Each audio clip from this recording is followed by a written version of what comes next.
dung xít sinh sung căn khu pa khang tôn thiên thu hồ lối chinh hin khu ngày cấp pu sinh sung khang bùi ai hin xem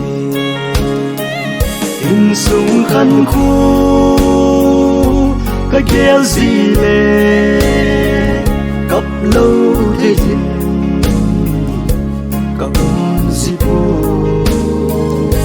và thế nên vang ấy đã thắp bu ta xa ta ca vinh ấy việc gì người ba cái thân ra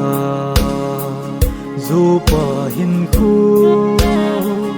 vẫn trôi lung mồ dù kinh hitam đi đai cho vay vô khăm là thế nay đã ra viên đầm đá đình in sung khăn khu cái kia gì lệ cấp lâu thế gì cấp gì bu và thế nên vang ấy đã thắp bu ta xa ta ca vinh ấy việc gì người ta tâm là su mai say nan lung gilaya lon hi alo cắt tôi bên đi cặp bên nẻo mô lê cây sinh sung đi nộp nhị ngô in sung khăn khu cái kia gì lệ cấp lâu thế gì cấp gì bu và thế nên vang ấy đã thắp bu ta xa ta ca vinh